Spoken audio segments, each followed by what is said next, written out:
Welcome back to C2C Journal. Today we're exploring a key part of Canada's identity, our long-standing role as a trading nation, and the serious consequences we face while protectionism is rising once again.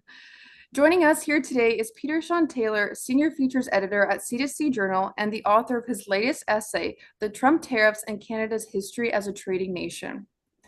Peter takes us back to 1854 when the Reciprocity Treaty between British North America and the U.S. laid the foundation for a thriving open trade relationship. That agreement tripled trade just over a decade and laid the groundwork for Confederation.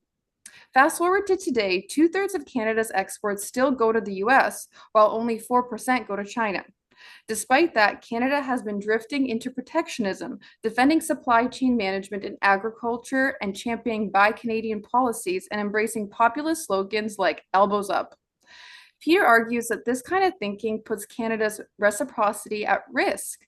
While Canada has also tried to diversify trade beyond the US, striking deals with Europe, Asia, and the UK, these efforts have not made a meaningful dent. The vast majority of Canada's economic integration remains with the US, and attempts to reduce that reliance echoes the failed third option of the 1970s, which we're going to discuss later on today. With major provinces like Ontario and Quebec tied into integrated North American supply chains, Peter warns that stepping away from the US economically is just not realistic, but it's also dangerous.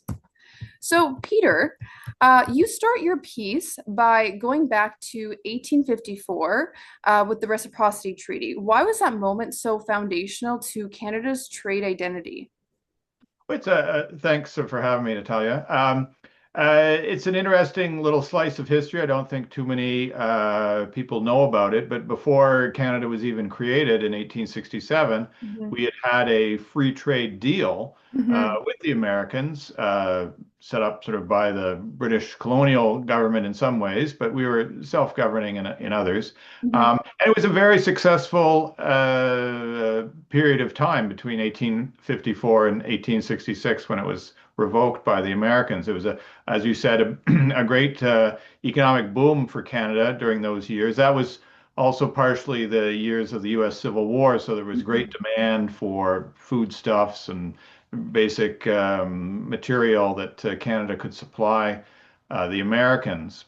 So it was a big success, and it sort of set the template for the future continental trade that when there's free trade, Canada booms.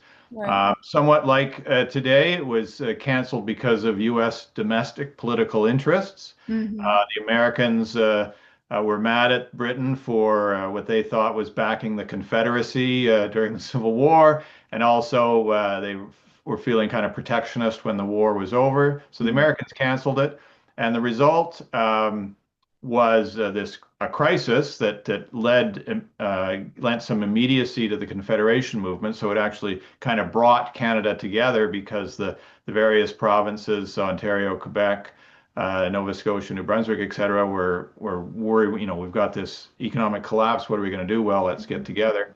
And it also led Sir John A. Macdonald, after he tried to restart the free trade agreement with the U.S. It didn't work. Eventually, he created his own protectionist policies, what's known as the national policy, which said that Canada wasn't interested in trading with the Americans. We were going to put our own barriers up. We were going to encourage Canadian manufacturers. There's a long history of that. It's been studied very intensely. It did a disservice to Western development in particular. You can debate it back and forth, but the message we should take away from that treaty is that when there is free trade, things are pretty good in Canada, and when there isn't, things are difficult, and that should sort of guide our thinking as we make our way through another similar period where the Americans seem to have abrogated what we thought was a free trade deal we had, and now it's the big question in Canada is what do we do next? And we can look back to history to say, well, maybe that wasn't such a good idea. Absolutely. Well, you mentioned that the US helped make confederation possible. In your opinion, how did these open markets shape our early political vision? I know you touched on this a little bit, but if you can go into that a little bit more detail, that would be wonderful.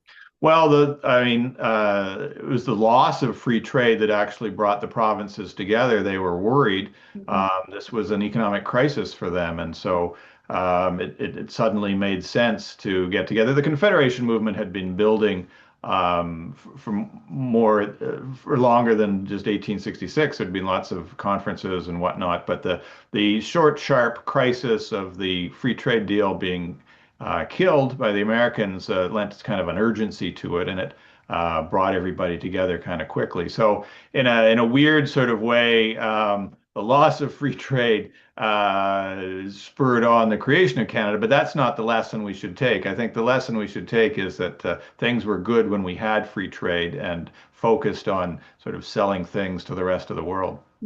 Absolutely. In your essay, you also discussed the knocks and shocks of 1970s and how it affected Canada's economic relationship with the US. Mhm. And so, in your opinion, in what ways today's protectionist challenges, such as the Trump's new trade, kind of mirror that era of time, and what lessons can we draw from that time in history? Yeah, well, it's another example, just like the 1854 Reciprocity Treaty. In the 1960s, Canada and the US were getting back together again. They were recognizing that free trade was a good thing for both countries. Hmm. The Auto Pact, which was signed in the 60s, is widely seen as sort of a precursor to the free trade deals that came later. So, in that period of time, Canada and the US were warming up. The border was sort of dropping in terms of barriers, and the Canadian economy was becoming more integrated with the American economy. And then in 1971, a whole bunch of economic problems hit Nixon all at once, and Hmm. his response was to basically shake up the entire global trade regime. He took the American dollar off the gold standard. That precipitated the collapse of the Bretton Woods exchange deal that had been in place since the end of the Second World War.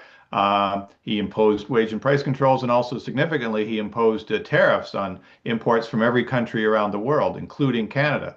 And just like today, Canadians took that very hard. They thought, well, we have this sort of deal with the Americans where we're trading back and forth. And Hmm. so what they call the Nixon shocks, Hmm. were a big deal back then. Pierre Trudeau jetted down to Washington, pleaded with Nixon to relent on the tariffs or at least give Canada an exemption because Canada felt they deserved special treatment given the proximity, et cetera. Hmm. So very similar, very, very similar to what's going on right now with Trump.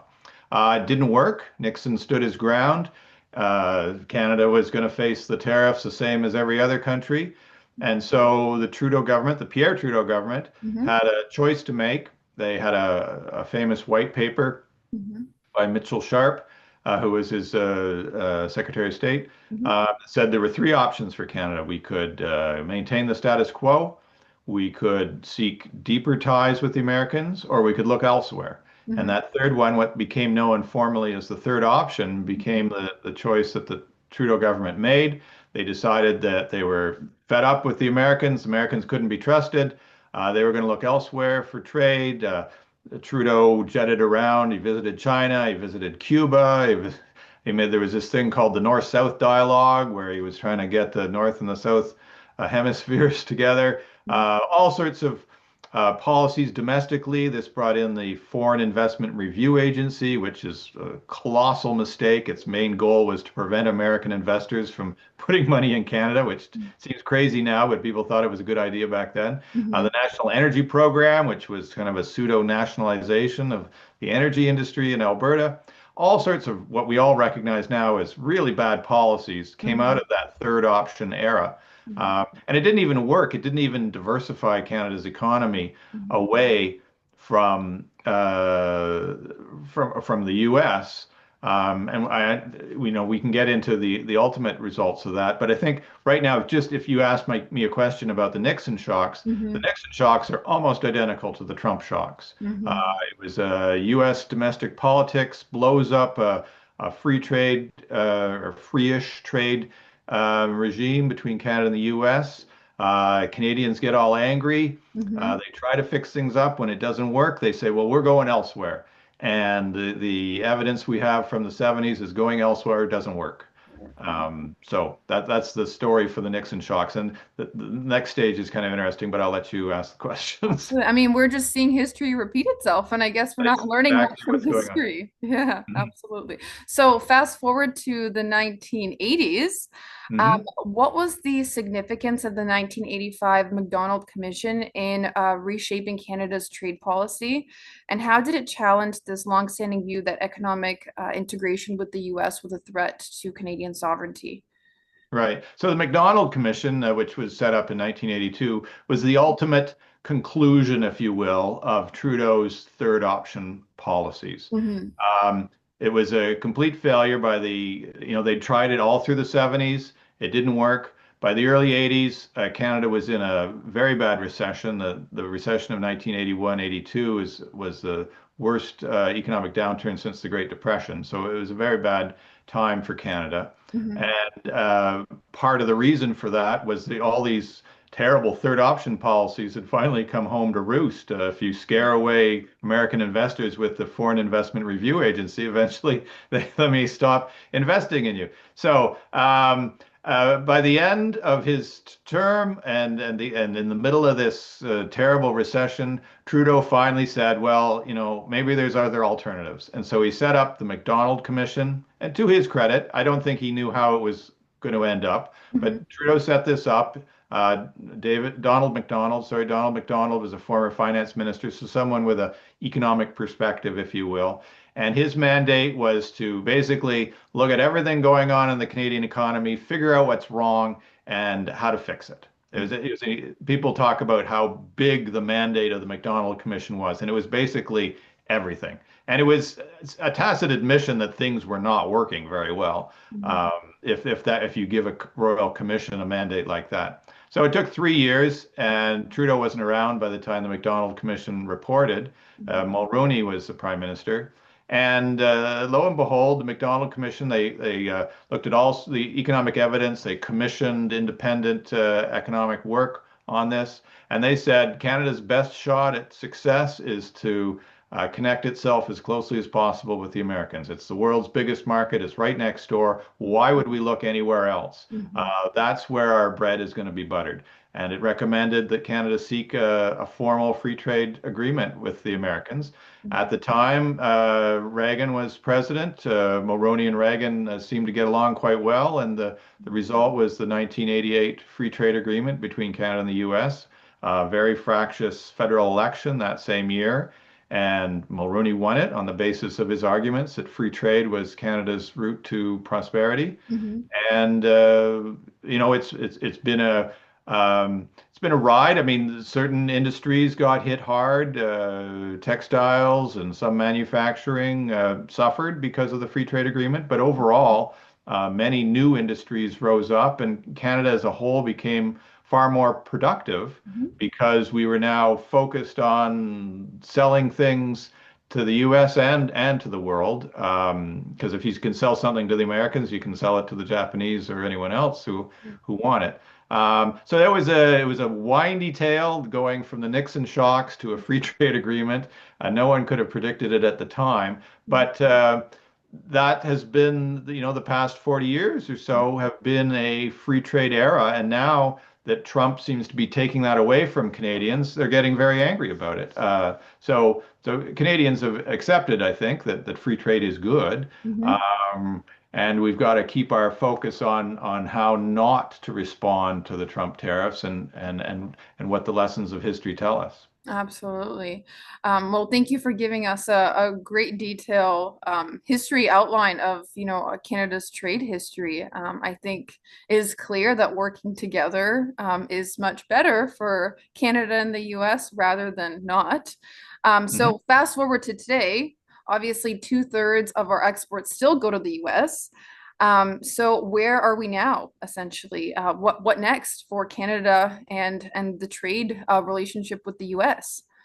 Yes, well, it's obviously a tricky time, and I'm glad I'm not the prime minister. Uh, the Trump doesn't seem interested in free trade. Canada seems very interested in free trade. That there's this essential conflict.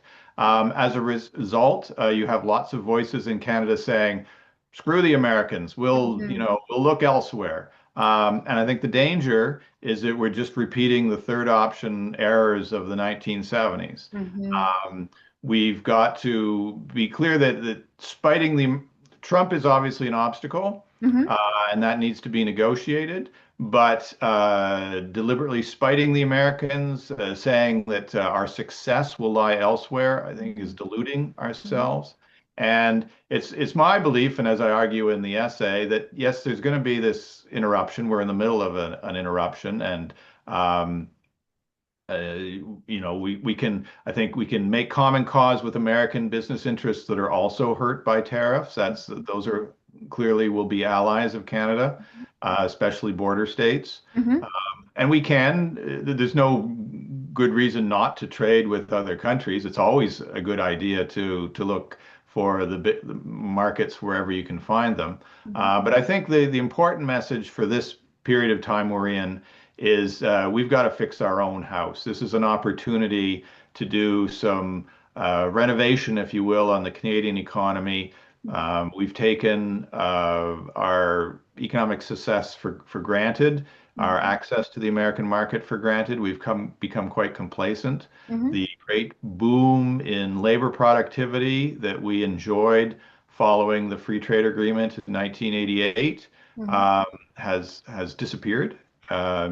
Everybody is talking about everybody, but economists, the Bank of Canada, chartered banks are talking about Canada's productivity crisis. So mhm, this is an opportunity to hunker down and to look inwards, I think, rather than sort mhm, of kind of come up with new ways to hate the Americans. I mhm. think that would be a waste of energy. Absolutely. In your opinion, what needs to take place from a Canadian perspective, and from a policy perspective for us to kind of get back on our feet, and move forward rather than move backward and repeat history once again?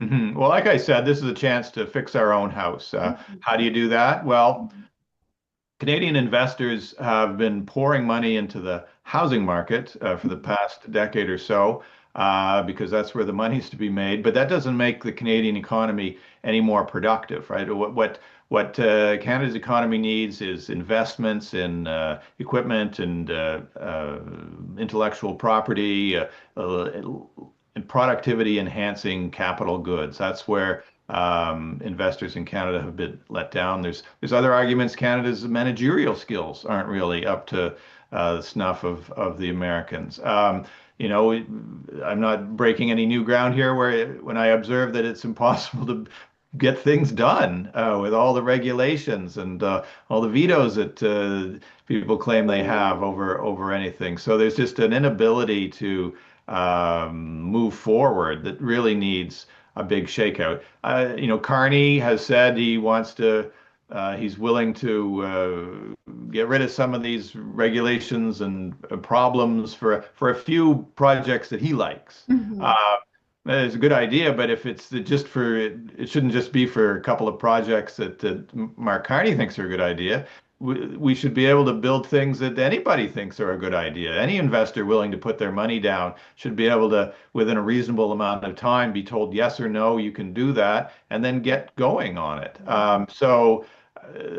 These are the sort of the sclerotic threats to the Canadian economy, and this I argue, is a great opportunity to tackle some of these things for a couple of reasons. One is uh, we're in this little bit of interruption with the Americans, so we've got time on our hands. Two, I think Canadians have sort of come to terms with the fact that there's going to be some economic hardship caused by the tariff. So a politician might have a better chance of getting people to buy in. And the most perhaps most importantly, we've got a villain that everybody can point to, and you can say, "Well, I'm making you do this, but it's not my fault. It's Trump's fault." And in politics, that uh, kind of deferral can be really important. So this is an opportunity. It's a crisis, yes, but it's also an opportunity. Mhm. Absolutely. Well, Peter, thank you so much for taking the time to go through this big picture of Canada's history as a trading nation and the real risks of walking away from it. To read Peter's full article, The Trump Tariffs and Canada's History as a Trading Nation, please check out his essay linked down in the description below. Thank you, everybody, for listening. And Peter, thank you so much for being here. It was great to have you. It was great to be back. Thanks for having me, Natalia. Thank you.